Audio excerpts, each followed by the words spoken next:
शहराची खबरबात या बातमीपत्राचे प्रायोजक आहेत Mac care super speciality hospital Ahmednagar. Congratulations वहिनी, बाळ झाल्याबद्दल। पण मी ऐकलंय डिलिव्हरी फार क्रिटिकल होती। आता ठीक आहे ना सगळं? अगं होता थोडा प्रॉब्लेम, पण स्त्रियांच्या आरोग्याची संपूर्ण काळजी घेणारं मातृसेवा होतं ना साथीला। सगळं सुरळीत झालं। किशोर वयापासून ते रजोनिवृत्तीपर्यंत स्त्रीच्या आरोग्याची संपूर्ण काळजी घेणारं अहमदनगर मधील पहिलं स्त्री रुग्णालय Matruseva women's hospital obstetric ICU। किशोरवयीन आणि विवाहपूर्व समुपदेशन, गरोदर माता तपासणी आणि प्रसूती, पहिल्या सिझेरियन नंतर नॉर्मल डिलिव्हरीची सोय। मातृसेवा विमेन्स हॉस्पिटल, सक्कर चौक, नवीन टिळक रोड, अहमदनगर। फोन 9850200017।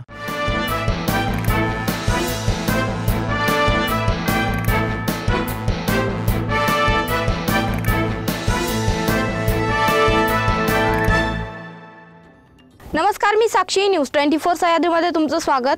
पाहूया नगर शहरातील महत्त्वपूर्ण बातम्यांचा आढावा शहराची खबरबातमध्ये। शहरातील झेंडीगेट येथील कत्तलखान्यावर स्थानिक गुन्हे शाखेने शुक्रवारी टाकलेल्या छाप्यात 5,71,400 रुपयांचा मुद्देमाल जप्त करण्यात आला असून 12 जणांविरोधात कोतवाली पोलीस ठाण्यात गुन्हे दाखल करण्यात आलेत।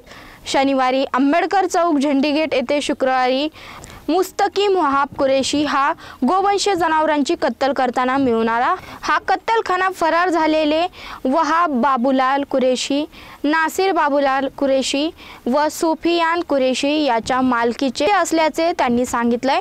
या ठिकाणावरून 81,000 किमतीचे गोमांस जप्त केले। शालेय शिक्षणाबरोबर विद्यार्थ्यांनी आवडीच्या क्रीडा क्षेत्राकडे वळावे। यामध्ये करिअर करण्याच्या विविध संधी उपलब्ध आहेत। जिद्द, चिकाटी व मेहनतीच्या जोरावर यशाचे शिखर गाठता येतं, असं प्रतिपादन आमदार संग्राम जगताप यांनी केलंय। वाकुडी येथे जिल्हा क्रिकेट असोसिएशनच्या मान्यतेने व अंजनेय प्रतिष्ठान आयोजित बाळासाहेब पवार स्मृती करंडक जिल्हास्तरीय क्रिकेट स्पर्धेचं उद्घाटन जगताप यांच्या हस्ते झालं। यावेळी ते बोलत होते।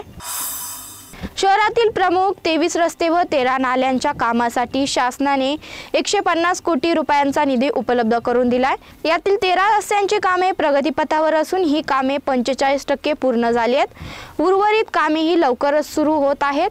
महापालिका मार्फत शासनाकडे सादर करण्यात आलेल्या प्रकल्प अहवालातील इतर कामांसाठीही लवकरच निधी उपलब्ध होणार आहे। सध्याच्या कामासाठी जानेवारी 2026 अखेर मुदत आहे, मात्र ही कामे मुदतीपूर्वीच पूर्ण करण्याचं नियोजन करण्यात आलं असल्याचं मनपाचे प्रशासक तथा आयुक्त यशवंत डांगे यांनी सांगितलंय। नोकरीचे आमिष दाखवून तरुणीवर वेळोवेळी अत्याचार केल्याचं समोर आलंय। हा प्रकार 8 ते 26 नोव्हेंबर दरम्यान घडला।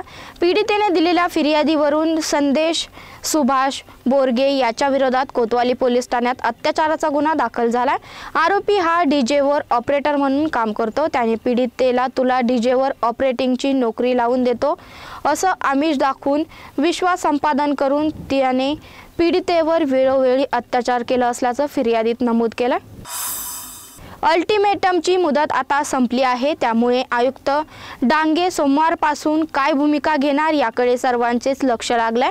आयुक्तांचा हा अल्टिमेटम केवळ अल्टिमेट न राहता शहरातील रस्ते व मोकळ्या जागांवरील कच्च्या पक्क्या चहाच्या टपऱ्या, खाद्यपदार्थांच्या गाड्या आणि फेरीवाल्यांवर कारवाई केली म्हणजे खूप मोठं काम केलं असा महापालिका प्रशासनाचा गोड समज आहे। फेऱ्यावाल्यांच्या विरोधात वर्षभर कमी अधिक प्रमाणात कारवाई सुरूच असते।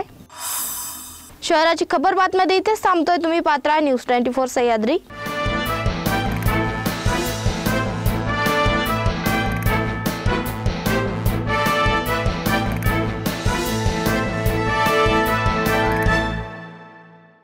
या बातमीपत्राचे प्रायोजक होते Mac care super speciality hospital Ahmednagar.